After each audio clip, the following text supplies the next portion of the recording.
Hello everyone, it's been a while since I last uploaded a video. Today I want to talk about those two spectral tubes I have found recently, or at least found recently. I have them about a year now. Um, I found them quite cheap, but by looking them up I saw they were sold on various platforms for quite a lot of money. So I thought, well, do they still work? So I went to looking more technical info up about them, and there's not really a lot to find on those spectral tubes. Um, I've been able to locate or able to figure out that they're both Mercury spectral tubes. They say about their 1 ampere of current at 220 volts, but uh, since they are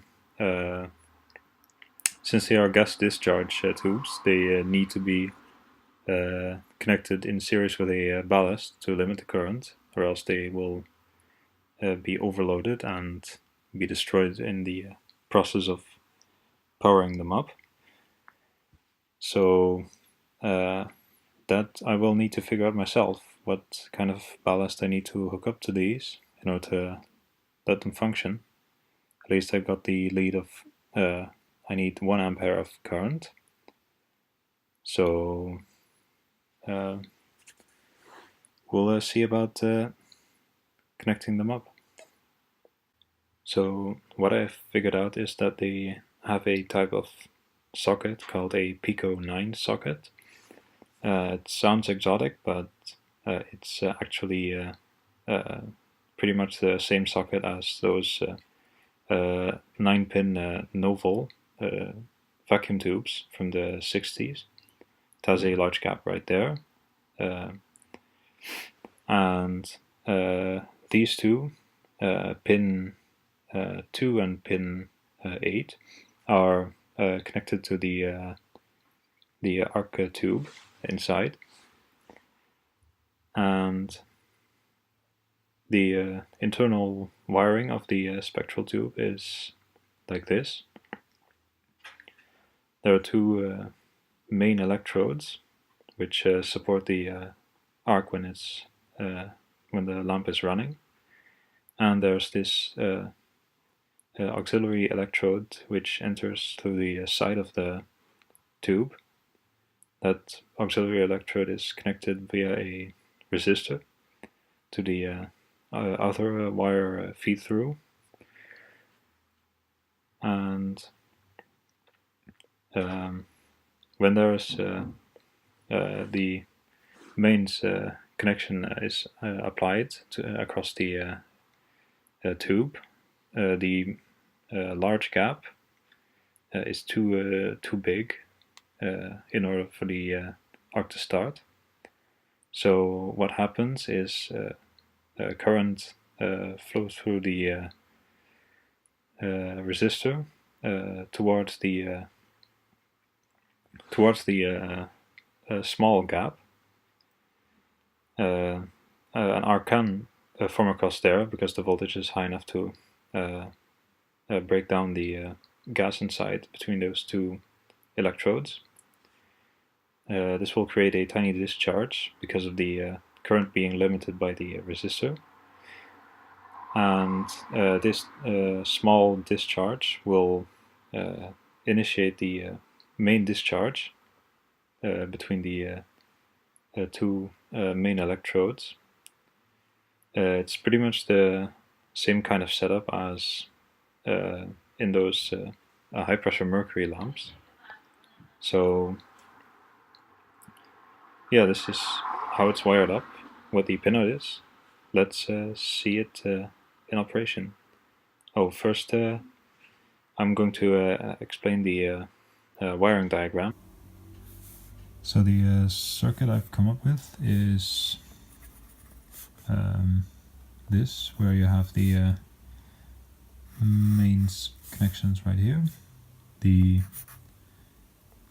mains voltage in my region, because I live in Europe, is 230 volts AC at 50 Hertz. So the mains comes in here, and it goes through two fluorescent tube ballasts, which I've wired in parallel, like this, which then go to a current meter, which displays the current going through the lamp, and then I connect the lamp right here. Sorry for the sloppy drawing. And lamp is connected across here with the ampere meter in series, and with the two ballasts in series. And then to measure the voltage across the voltage drop across the lamp, I have a voltmeter right here.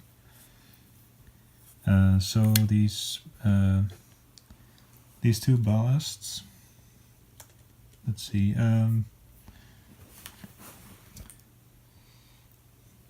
of them is a ballast from a 40 watt 120 centimeter fluorescent tube. It has an inductance of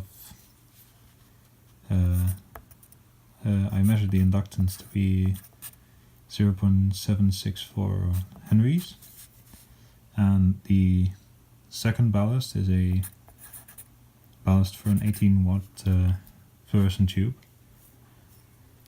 which has an inductance of 1.261 henries, which should give a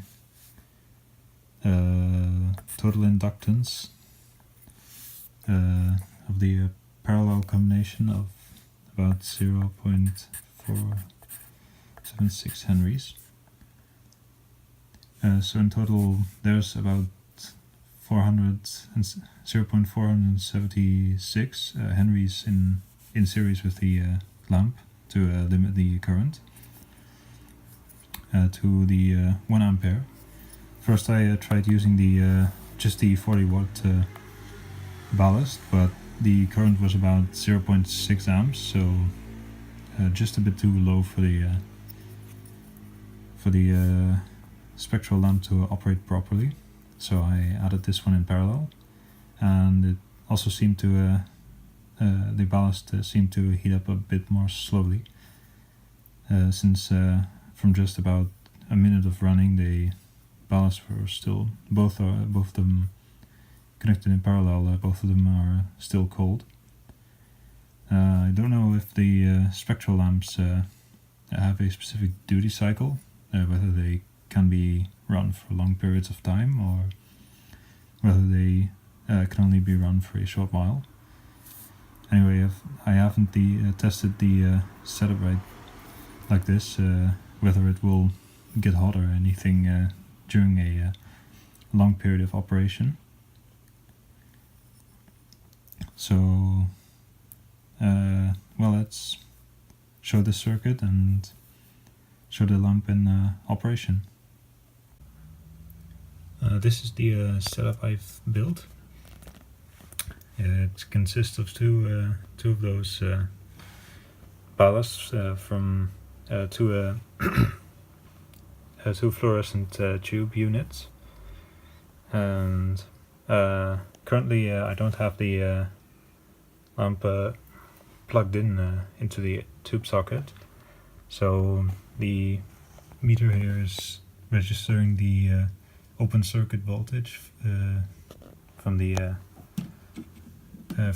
mains, so that's about 227 volts around here.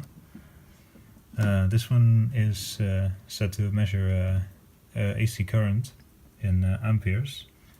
That one's just in series with the socket, so it will measure the current going through the lamp.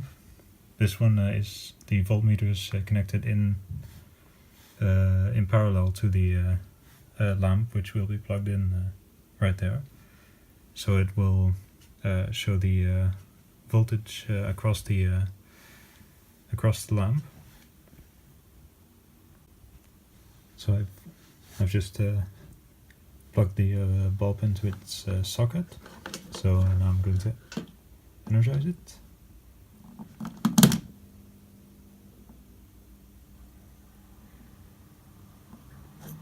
And as you can see, it draws 1 ampere according to the information, which coincides with the rated current on the light itself. It has a voltage drop of about 23 volts across it, so it's about 23 watts. So with those two fluorescent tube ballasts, it seems to run just fine. And now I'm gonna unplug this and swap it for the other tube. I've just inserted the other tube, so let's plug it in now and see.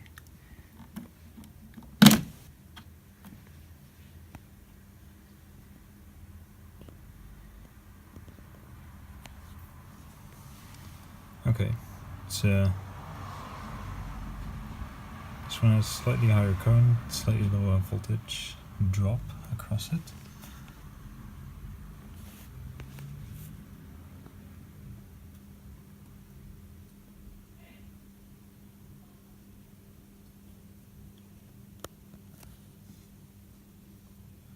Don't know whether those are pure mercury discharge or whether they contain some other elements.